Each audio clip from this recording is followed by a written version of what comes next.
Well, all right, ladies and gentlemen, let's dive on into 3.1 part 2 as we are looking into some real-world applications of exponential functions. And specifically, we're going to start diving on into probably the most familiar example of exponential growth, and that is investing and looking into the concept of continuously compounded interest. Now, I will say I am a kind of a economics, nerd as well, and I'm super interested in just how the investment process works, and the stock market and things kind of like that as well too. So for me, this is one of the more interesting topics of math, and that we're going to be talking about as well too. And it kind of gives you an insight at your age personally of kind of what the topic of compound interest can actually do and how far it can take just a little bit of money. So it's kind of cool to see. So I have an opening kind of question for us, a scenario. I could sit there and simply just say, hey, here are the formulas that we need to know, but I think it's kind of fun to kind of see where they come from. So what I want you to do is I want you to suppose there's a principal, we're going to call it P, right? A principal, an initial amount that we're putting in. It's invested at an annual interest rate, we're going to call it R. Compounded once a year. It's just compounded once a year, so it's only getting this interest rate happening to it once a year. Now, if the interest is added to the principal at the end of the year, the new balance we're talking about is called P1. So, with that scenario, just kind of take a basic word problem, create a formula, or create an equation that solves for P1. Pause the video, give it a shot. Well, what'd you come on up with? Well, we know P1 is our ending result. That's what we're trying to come on up with in the end. So we have, hey, P1. Well, what is it? Well, we have an initial investment, obviously, P, that is happening to it, right? And one time a year, that principal is getting an additional interest rate attached onto it. And so that is where we get the formula that hopefully you've seen on in the past, that the new principal can be considered P times 1 plus R for the interest rate. Now, scenario number 2. Now suppose if this is repeated in successive years T.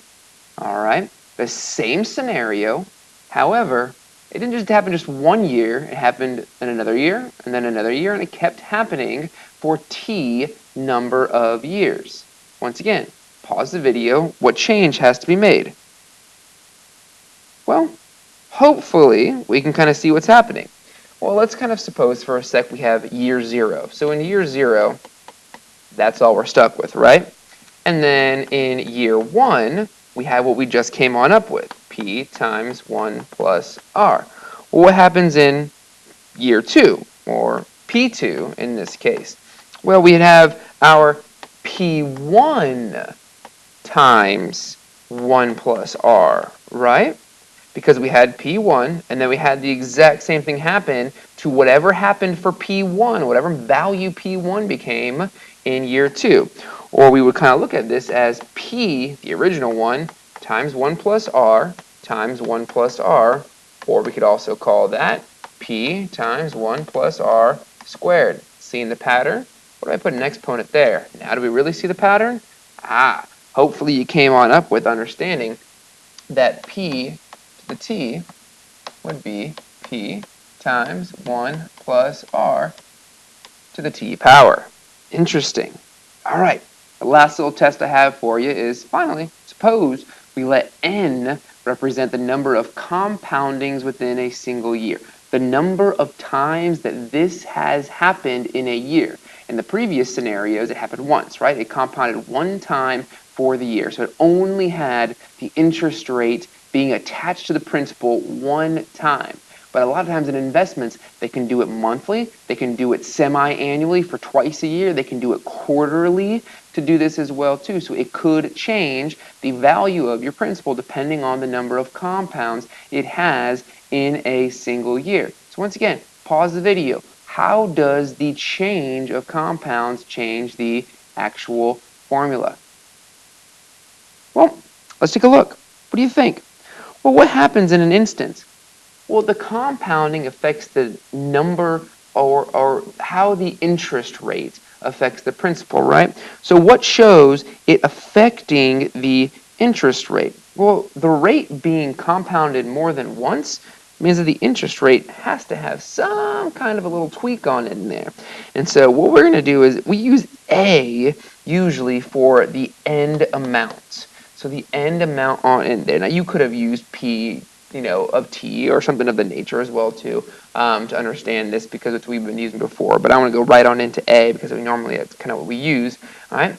And what's the change happening here? Well, the 1 stays the same, but what really makes the effect is that it's not one time per year for that interest rate. It's the interest rate N times per year, right? So that's where it ends up getting a little bit of a switch on in there. And again, how many times? Well, it's N to the T because it is doing it more than once per year specifically. And ladies and gentlemen, this is where we get our formulas for compound interest, all right? So here's the one that we just kind of derived. And then, of course, we all kind of know our PERT for continuous compounding interest, all right? Continuous compounding interest. So if it's constantly continuous, or if it's continuously compounding, that is where our natural base comes into play. All right, enough with the deriving of the formulas. Let's go ahead and use some of these formulas and see what some money can do for us. So a total of $12,000 is invested at an annual interest rate of 9%. Find the balance after 5 if it is compounded quarterly, monthly, and continuously. All right, so for part A, quarterly. So we want to go ahead and find out quarterly. Well, the first question is, when we are doing it quarterly, which of our two formulas are we going to be using? Well, that means we're going to be using our A equals P times 1 plus R over N to the N times T. Well, what do each of these actual scenarios represent? Well, remember, P is the original principal, the amount that we are investing on into it. And then we are taking 1 plus the interest rate of 9%. Be very, very careful. A lot of people will put 9 on in there. Remember, 9% is not just 9%. It is these 0.09 in decimal. So what about N? Well, this is where the amount of times per year is specific. Quarterly, 4 times per year it is going to get compounded. And then finally, for how many years? 5 years total. So throwing that into our calculator, again guys, that's just using our PEMDAS and knowing how to go about each of these. 5 years, and this is compounded quarterly. If you have 12 grand and you just threw it on in there and said, hey, I don't need it right now, I'm going to let it sit for a little bit at a 9% interest rate, after only 5 years, your 12% or $12,000 became $18,726.11, and you did nothing. You literally just put it into an account at this interest rate, and this is what it came on up to be. Ladies and gentlemen, this is what makes investing so cool. But be smart about investing. And we're going to talk a lot about investing towards the end of the school year as well too. So it's just crazy to think about what the possibilities are. All right. Now, what about monthly? So now we're going to go ahead and do it monthly. So now what is it for monthly? Well, again, monthly just simply means a different number of times. We're using our exact same formula for this example. So the amount of 12,000 being multiplied by 1 plus still 0.09, but what changes is our N. Now it's not quarterly, but it happens 12 times in the year. So whatever maybe mutual fund or stock that you may have bought, and probably stay away from single stocks. That's my recommendation. But for a mutual fund maybe that you're diving on into, maybe it compounds every single month and you get this. Now, usually, from what I've seen personally, it's a quarterly thing. But hey, here's an example of a possible monthly, and we'll see how it changes by doing it monthly versus quarterly. So when it was all said and done, $12,000 you've invested into something that compounds monthly, you end up getting just a little bit bigger of a return when it was all said and done. Why do you think that is? Well, think about it. Your interest rate gives you a bigger amount every month, right? If you're doing it more than 4 times, you should expect to get a bigger return in the end. But what about compounding continuously, the one we haven't looked into yet? Now, we know continuously compounded, we want to use our PERT formula, right? The principal times the natural base to the, the rate times t. So, what are we looking at here? Well, our amount, 12,000 times e to the 0.09 times 5 power.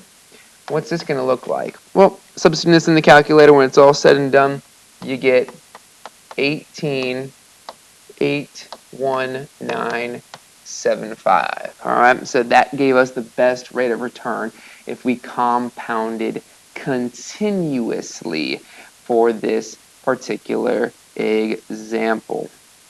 All right, ladies and gentlemen, I got one I want you to give a shot on your own. All right, so give this one a shot. Don't worry about the whole partner thing.